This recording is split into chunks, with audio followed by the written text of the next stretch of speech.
Welcome back to the Andrew and Ian Show. I'm Andrew Sorek here again with Ian. Hi, Ian. Crazy is what we can describe this weekend, both in the college football world and in the NFL, with the playoffs, well, starting for the NFL, and we have our national championship finalists in college football after a crazy weekend in college football. But how you doing this evening, man? Not too bad. I can't really complain. I mean, I'd like a little bit warmer weather, but it's winter, so you're only going to get so much there. So, Yeah, fuck it, we ball. Yeah, I wish it was just a little bit warmer. It was fucking stupid cold down here in Indy today, and it was windy on top of that, so like it felt way colder than it was. Um, but yeah, so let's get right into it. Start with the NFL, of course, as we always do. Saturday, we had two games. We had the Texans hosting the Chargers. The Texans winning big in this one, 32 to 12. Um, I think we both picked the Chargers to win this game after the incredible run that they had, and the Texans just playing like they had been leading up to the playoffs, and a banged up Texans team as well. But they showed out. C.J. Stroud had a solid game, 22 for 33, 282, one touchdown. Solid game all around from him. But the Chargers, man, they looked terrible. They didn't look like themselves. Defensively, they didn't look good. J.K. Dobbins did not have a good game at all. Um, Justin Herbert was terrible. 14 for 32, 242 yards, one touchdown, four interceptions. He looked terrible. He took four sacks as well. I mean, he was awful. He looked like Dak Prescott in a playoff game, quite honestly. Um, but also, this Chargers defense did not look good. Um, but you got to hand it to the Texans offense. They stood up when it mattered most, and their playoff experience from last year, I think, came in hand in this game, and plus home field obviously played a huge advantage. But I think that experience from C.J. Stroud last year as a rookie playing in the playoffs, it transferred over. He kept his cool, and he played a very good game. the sophomore slump for CJ Stroud might have ended at the best time for him. I mean, he threw a pick in this game, but going for 282 yards and a touchdown while having Joe Mixon run for 106 yards on 25 carries. It's a recipe for success for Houston, and they're down Stephon Diggs. They're down Tank Dell. Nico Collins had 7 receptions on 8 targets for 122 yards and a touchdown. This offense, we had questions, especially at the receiver spot, and they made it. They made it work. Now the real test is here. The Chargers' success story was it was nice. Jim Harbaugh made it back to the playoffs in the NFL. His first year back in the NFL, good for him. They laid an egg. I mean, barring the Vikings having, the game they did, this was one of the worst playoff performances we saw this weekend, and it's a starting point for Jim Harbaugh and that coaching staff because you saw what they did in the regular season, and for Justin Herbert in the biggest game of the season to throw more interceptions than he did in the entire regular season, you're gonna have some questions starting with him, and it's not something you want to say, especially when your coach and Jim Harbaugh is saying, this is our guy. I'm confident that this is our guy. Your guy just threw 4 interceptions and had 18 incompletions, and quite frankly, lost you the game. Yeah, he single handedly lost the Chargers the game. I mean, four interceptions, really bad interceptions too. It's not like they were tipped balls or whatever. I mean, they were just bad throws, and he seemed overwhelmed. Um, and you cannot have that in the playoffs, obviously. And we saw that in a couple games here with guys getting overwhelmed in the playoffs, and boy, I can't wait till we get to some of these other games to talk about that. Anyways, Sunday or Saturday night we had the Ravens hosting the Steelers. Round three goes to Baltimore, 28-14 final. Lamar Jackson had an okay game. I mean, 16 for 21, 175, two touchdowns, no picks. I mean, overall, a good passer rating. He looked solid. Derrick Henry, he did exactly what you need to do to win a game as the for the Ravens. You get him to rush over 100 yards, you're going to win games, right? Uh, Derrick Henry, 186 yards on 26 carries, two touchdowns, along the 44. Really solid game. And Lamar Jackson did a good job running the ball, too, in this game. On the other side, I mean, the Steelers, their defense played well enough. It's just their offense is so bad.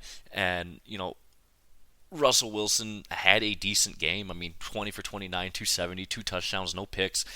He did give up 4 sacks, which you don't like to see. But the main thing is with Pittsburgh is they just weren't able to run the ball at all. I mean, they ran it a total of 11 times for 29 yards. I mean, that is abysmal. Um, and you can't have that in the playoffs. You got to be able to run the ball, right? Uh, but again, the Steelers' defense did a good enough job in this game. But ultimately, the offense the offense was what it's always been this year. Not good. That's what it boils down to for Pittsburgh is you have two bad quarterbacks in Russell Wilson and Justin Fields, and Justin Fields only threw the ball one time this game. I understand when he's in the game, he's going to run the ball more than he's going to pass it. He's not a good quarterback.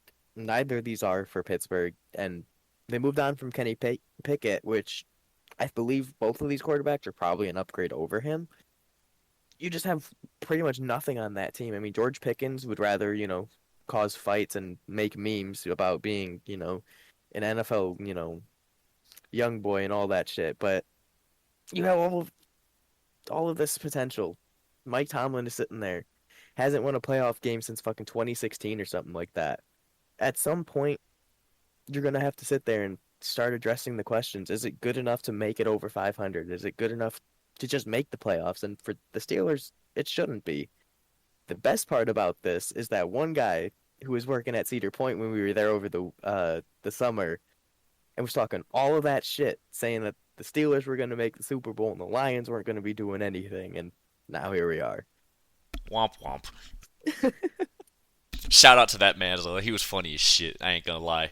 He was funny. He was funny, but look where he Yeah. got you, man. Right. Look where all that shit talking got you, buddy. Anyways, the Bills Sunday, they were the afternoon game hosting the Broncos.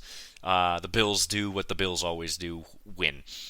They absolutely shred this Broncos defense. 31-7 final score. Josh Allen 20 for 26, 272, two touchdowns, no picks. Great game there. James Cook 23 carries, 120 yards and a touchdown. Had an incredible game. Bo Nix, I mean, he didn't throw any picks. But he threw a lot of bad balls. He went 13 for 22, 144, and he did throw for that one touchdown that they scored early in the game. It was 10-7 Bills at halftime. I thought, okay, Broncos are in this game, and then their defense just completely collapsed. I mean, their offense wasn't doing a whole lot, in the first half, but they looked better in the first half than they did the second half. But the defense looked amazing in that first half. To give up only 10 points to Buffalo on the road in a playoff game in the first half, the defense is playing great. And then just a complete and utter collapse. In the second half, giving up 21 straight points. They just couldn't stop Josh Allen in the second half, and I mean the Bills just did what they do, and that is just play very, very good, solid football. Um, I mean, you said it. Coming out of halftime, it was 10-7. This was about as close as you could ask for it to be for Denver, barring it being tied. And having only 10 points in that first half, it really could have shook Buffalo. They really could have came out flat and, they could have been the team that to shit the bed, and the Broncos could have used that as their momentum, and it didn't happen. Denver's defense just let it happen. I mean, there was some fight from Denver, but at the end of the day, the only points they scored were early in the first quarter, and then it was just all downhill from there. I mean, you're up 7-0, and you give up 31 points consecutive while your quarterback didn't throw an interception. You didn't have any fumbles. So what just happened? You didn't convert. I mean, you had a lot. You had only had 9 incompletions for Bo Nix. It just wasn't getting done on the ground. I mean, you had 17 carries and 79 yards, averaging 4.6. I mean, that's not good. It's not going to win you a game. And obviously, with Josh Allen throwing the 2 touchdowns and over 200 yards, over 270 yards, it's better than Bo Nix. But if I'm the Broncos, it's a good starting spot. You have a rookie quarterback in the playoffs for the first time. Didn't throw an interception, only took 2 sacks, didn't fumble the ball, only 9 incompletions. It's a hell of a start, especially for Sean Payton. Yeah, I mean, it's a hell of a start. And look, Bo Nix had a great rookie season. I don't want to take anything away from that. And he didn't have a terrible game. He just did not bring his A game. And as everyone knows, if you're not bringing your A game to the playoffs, you will lose. But look, I think it's good experience for Bo Nix, and I don't have any problem saying that the Broncos are probably going to make the playoffs again next year. I don't think this is a one and done sort of deal, especially with this what seems to be a great combo of Sean Payton and Bo Nix. Um, so I think it's good experience for Bo Nix. Again, he didn't have a terrible game. He just did not have a good game either, right? Eagles hosted the Packers round two again. For these two, obviously they played in week one in Brazil. Eagles win yet again, 22-10. And this game was kind of shocking in a way. Jordan Love did not have a good game at all. No one expected him to have this bad of a game. I mean, he hadn't had a game like this at all this year.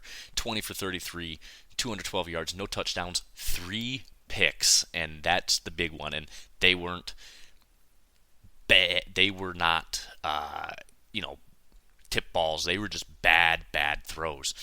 Jalen Hurts, I mean, it's just your standard Jalen Hurts performance all year because they don't throw the ball a whole lot. 13 for 21, 131, 2 touchdowns. Solid game from him. Saquon rushed for 119 yards. No touchdowns from him, which was surprising. But either way, I think for the Eagles, their defense just proved how good they are. Now, they are going to be without Nakobe Dean the rest of the way. He tore some tendon, I don't remember what, but he's going to be out the rest of the season. But this happened late in the game where he went out, so it didn't really have a huge effect. But I think down the road for the Eagles, that injury for Nakobe Dean, who is a rising star at that linebacker spot for them, that's huge. That's a huge loss for him. Yeah, that is one of the biggest takeaways from that game. Is outside of the Eagles' performance, is like you said, you just lost one of the better rising stars at the linebacker spot in the league, and at a spot in the playoffs like this, when you're having your DBs playing like Quinion Mitchell and Cooper DeJean is playing, even on special teams, like getting in there and getting in with that fumble and all of that shit. Y- That's how you win games. And Philly started it from the literally first play for Green Bay, fumbling the opening kickoff. You can't do that and expect to have a good game. It's just that's bad for, not just your team, it's bad for you. You as a player, you that's gonna sit on you. this is, you fought all year to get to the playoffs. You have 11 wins. So you are a wild card team. You won 11 games. That's in the NFL, that's a considerable achievement. But this is what you get. It's not okay. And for a franchise like Green Bay, where throughout the season, especially after that Lions loss in Lambeau, where they were saying the team that executed won, but not the better team. Did the better team win today? I would say they did. I don't think Green Bay was the better team against the Lions. I don't think they're the better team against Philly. This is the second time they beat Philly or they lost to Philly. And, it wasn't the best game from Philadelphia.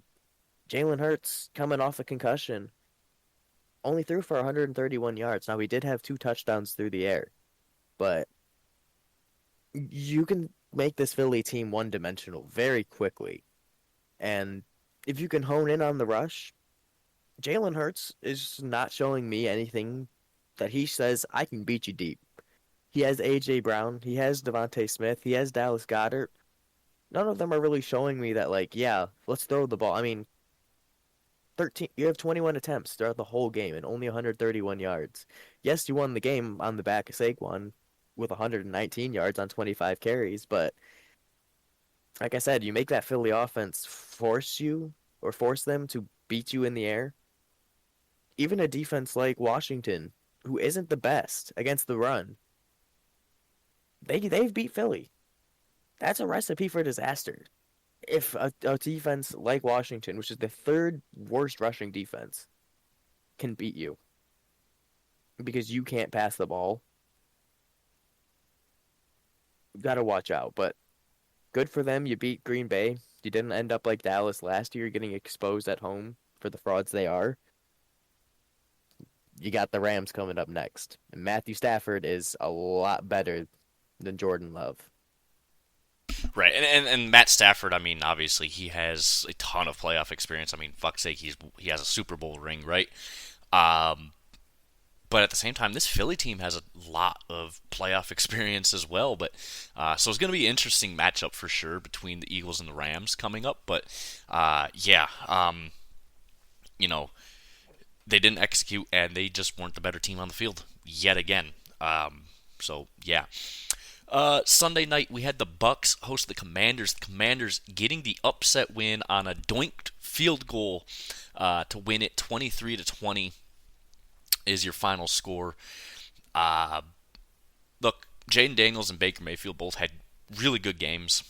Um, Jaden Daniels 24 for 35, 268, two touchdowns, no picks. Really good job from him. Baker 15 for 18, two touchdowns, 185 yards as well. Also no picks. Very solid game. Jaden Daniels had a good game rushing. Austin Eckler had a pretty good game as well. Bucky Irving for the Bucks though, 17 carries, 77 yards. You know it's bad when Bucky Irving goes off for you for 77 yards on 17 carries because his average this year is really, really low. And he was averaging 4.5 in this game. Just tells you how bad the Commanders' rush defense is. And they are not big up the middle either. So I think that definitely helped play into the Bucks' hands there. But the Bucks are a pretty beat up team. But here's the thing: the Commanders they need help to protect Daniels. Daniels was running a lot in this game, mostly just because he had to. I mean, he has no protection, so you keep him contained in the pocket. Don't run past him. I think for the Lions that's going to be huge, but. Overall, the Commanders played a very, very good game. Offensively, they looked great, and Jaden Daniels did not look like a rookie in a playoff game. No, not at all. Jaden Daniels' composure was scary to see. I mean, he's watching that game-winning field goal, and there's just no reaction from him. That's exactly who you want at quarterback in the playoffs. Even if he is a rookie, you see the composure, you understand, you know, he's not letting the moment get to him. And 268 on 24 completions is a pretty damn good game. And to sit there with the rookie quarterback with an okay game on the ground for with only 82 yards on the ground on 33 attempts. So you averaged 2.5 yards as a team on the ground. I'll take it. And I mean, the Bucks, they had, the worst division in football, arguably outside of the AFC South. And you won your division, even though you lost the head-to-head tiebreaker to Atlanta by 2 games. And this is what you show for it. You haven't really won shit since Tom Brady won them a Super Bowl. And Baker Mayfield didn't have that bad of a game. And you outrushed him on less attempts, and that wasn't enough for you. The difference, Baker Mayfield had a fumble in this one, and he lost that fumble. That was the And difference here. it was a critical time too because they gave it up on their own like 10-yard line as well. Yeah, and when you have those turnovers, not everything is going to go like it did. Like the Lions against the Vikings, where they had a turnover, they threw a pick within their own 10-yard line and didn't give up any points on it because the Vikings failed on 4th and goal.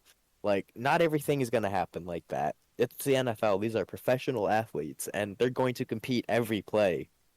And Commanders with an upset win, and I'm noticing a little bit of a theme here. Most of the teams with more wins, not necessarily the higher seed, won their games. And this is one of those cases where the lower seed won the game, but they still had more wins than the higher seed.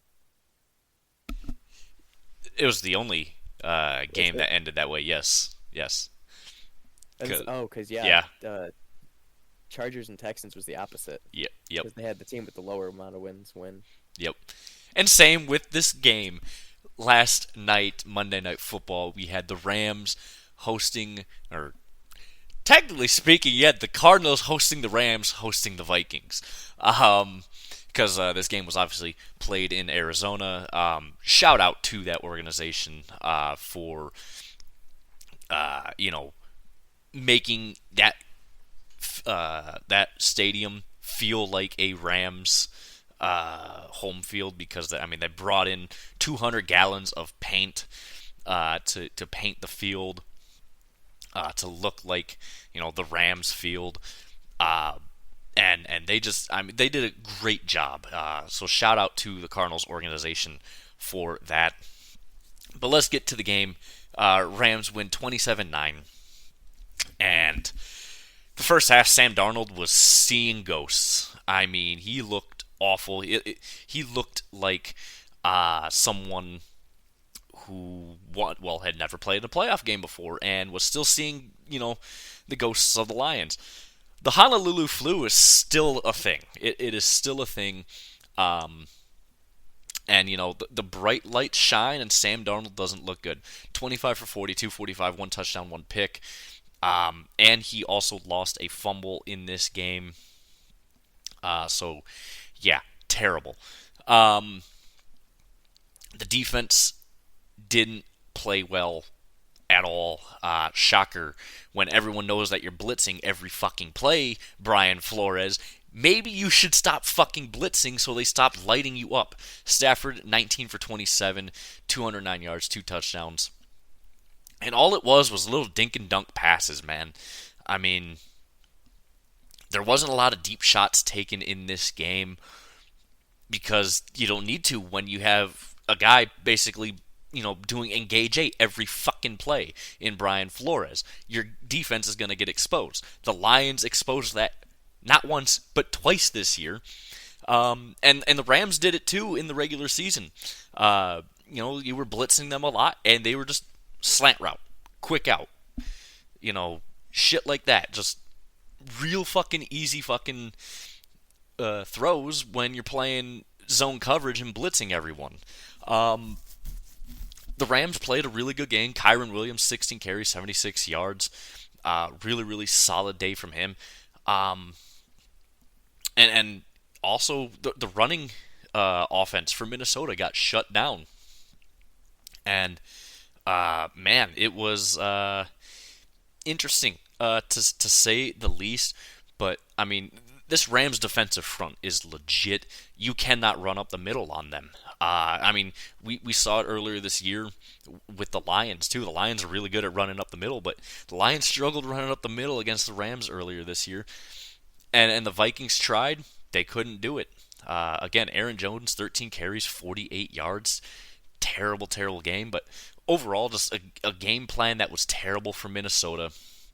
Sam Darnold, when the lights are at their brightest, he ain't gonna play well.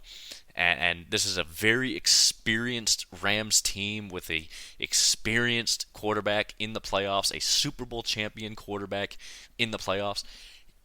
You're not gonna get by blitzing him every single play, and with a quarterback that, quite frankly, we knew wasn't that good. And when, again, the lights are at their brightest, falls. We saw it last week with the Lions. We saw it again last night against the Rams.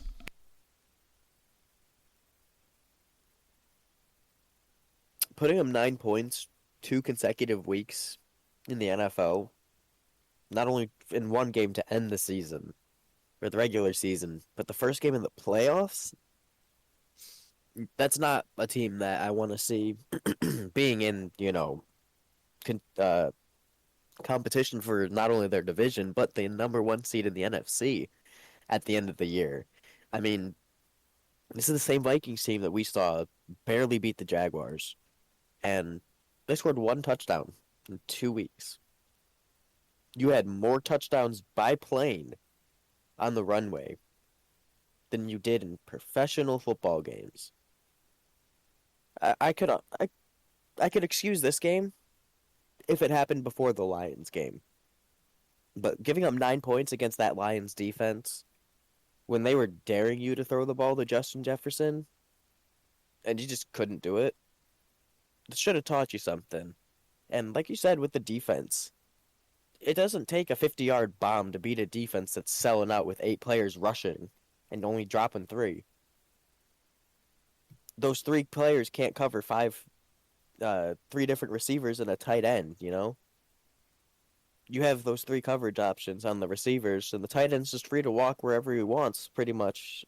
It'll take a slant route, like you said, a 5-yard slant, and they'll beat you every time because those 8 players aren't dropping back into coverage at any point. And Matthew Stafford, he's like you said, he's a Super Bowl winning quarterback. As soon as he left Detroit, we know he's good. We know he's a veteran quarterback who's sure he's getting up there in years. He has the offensive weapons, and Minnesota outrushed the Rams in this game. They still won the game.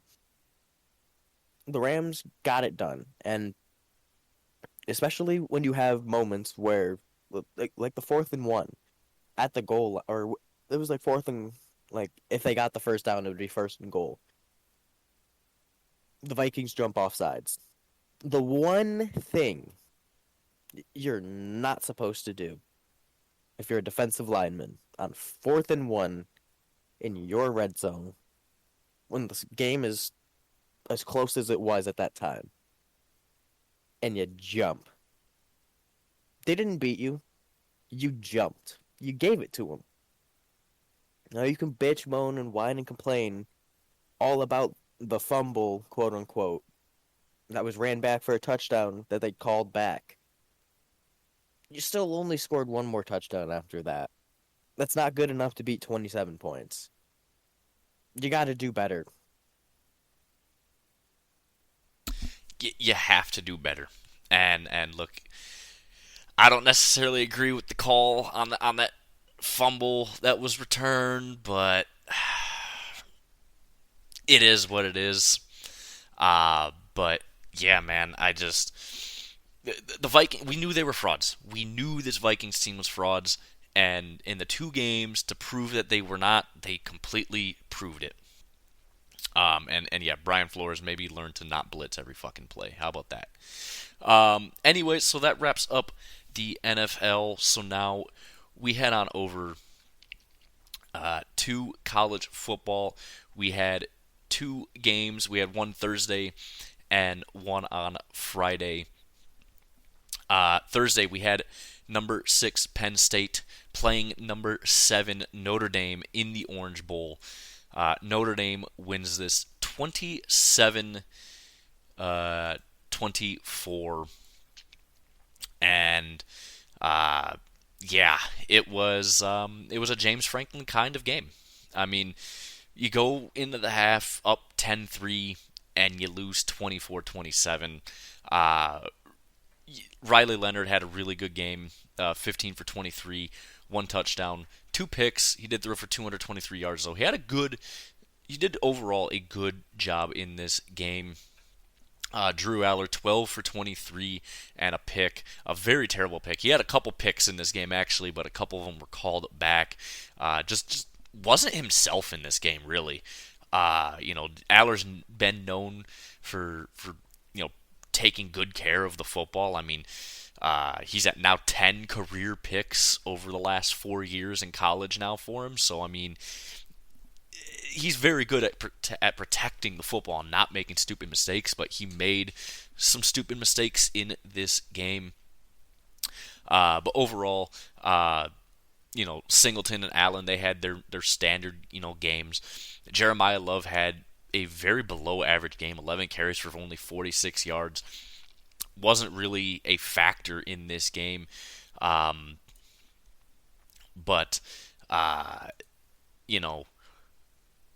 Penn State did what Penn State does. James Franklin did what James Franklin does. In big games, he just chokes. Drew Aller choked. It was overall just a terrible game for Penn State, who could have easily won this game and should have easily won this game.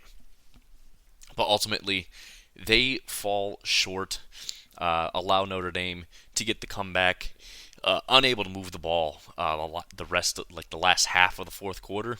After they got their last touchdown, they just every time they touched the ball, they just 3 and out, and then he had the bad pick, and ultimately Notre Dame wins it on a field goal, and Notre Dame on their way to a national title. You said it. Big game, little Franklin. And it struck. You know it's a bad game for Penn State. And Riley fucking Leonard outpasses you. 15 for 23 for 223 yards. A touchdown and 2 picks. You got him for 2 picks. So give credit to the Penn State defense there. Drew Aller threw the same amount of passes at 23.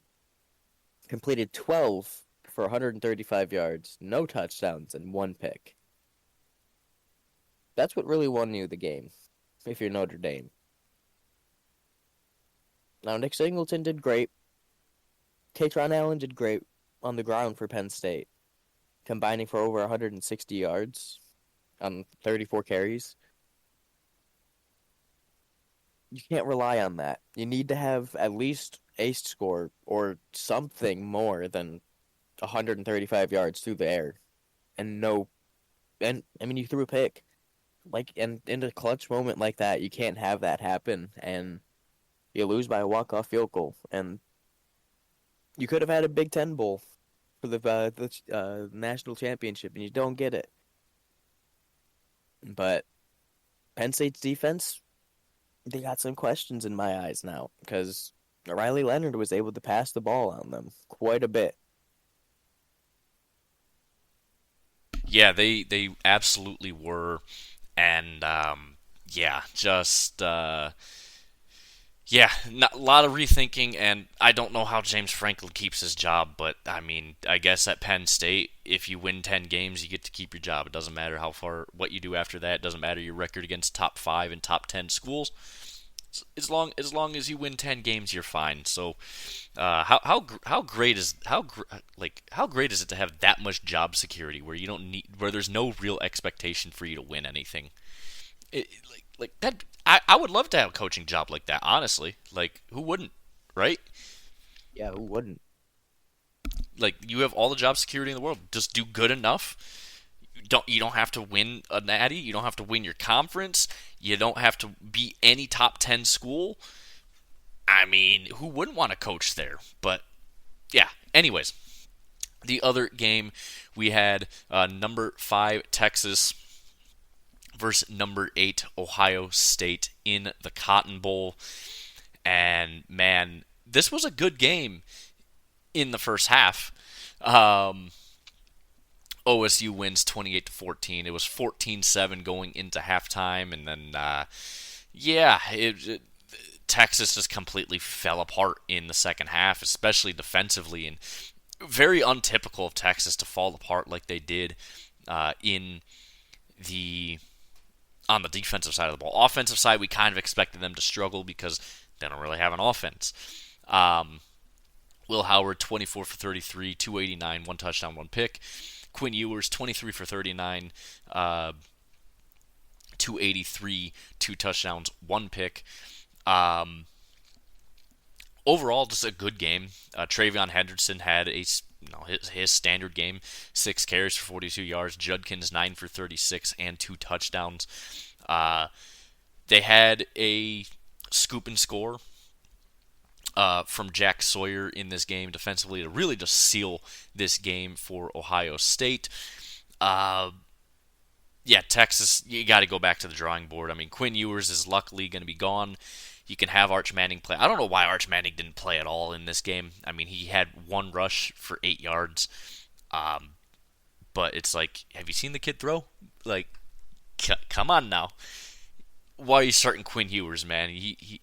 Arch Manning probably could have kept you in this game, but Ohio State, they get the win. They get to go face Notre Dame in the national championship. And as a Michigan fan, this is like the absolute worst fucking natty game I could possibly imagine.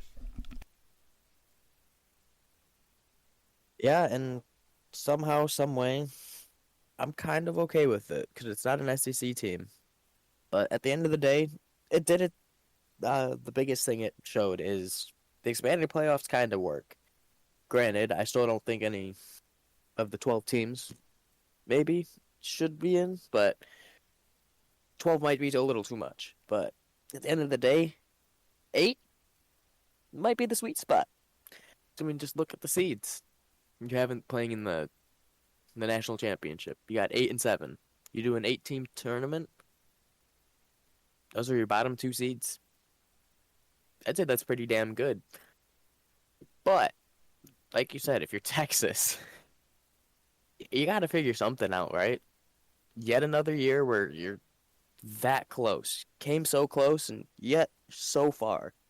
You just can't find a way to finish the game. And Quinn Ewers is probably going to the NFL draft. You would hope he's going to the NFL draft, but at the end of the day, a team could pay him to be the highest paid college transfer quarterback, especially with how an NIL goes. He'd be higher paid to do that than any first year deal in the NFL. So it might be tempting for him, but at the end of the day, Arch Manning is the key. That's going to be step 1. Step 2 is to figure out how to get an offense that's competent around him. Yeah. It's you got to figure that out.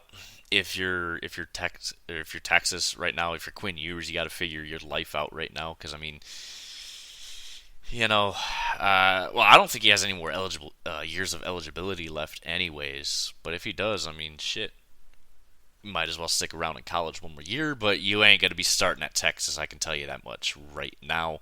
Because Arch is gonna be playing next year, plain and simple.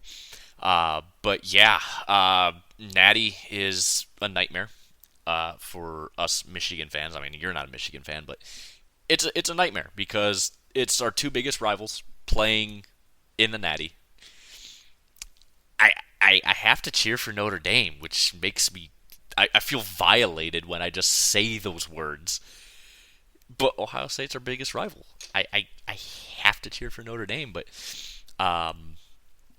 it's sickening, but at the end of the day, it is what it is. But Ohio State, I mean, they've had a tough stretch too. I mean, it's not like they've played. It's not like they played the Penn State part of the bracket where you get fucking SMU and then Boise.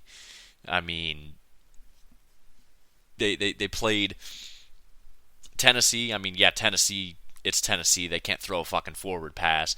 And then they played Oregon, who did not look good in that game. But yeah, I think you also nailed it.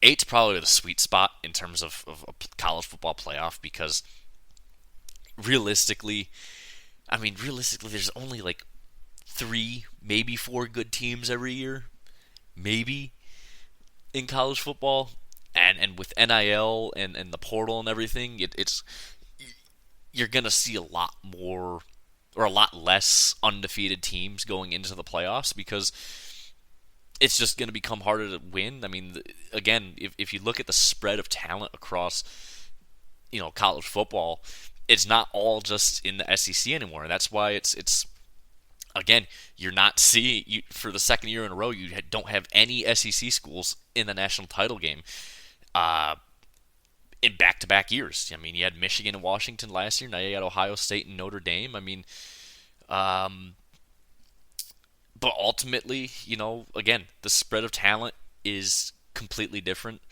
Um, and you're seeing that and you're seeing the results of it obviously on the field, but you're also seeing it on the recruiting trails. So yeah, it's interesting to see.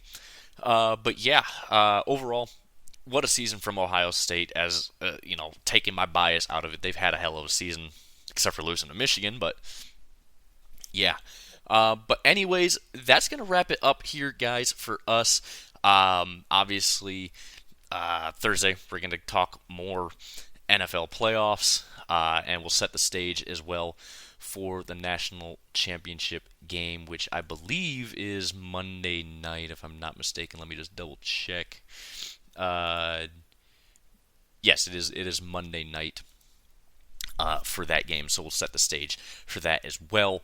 We're still on Gretzky watch for Ovi. He's inching closer to that.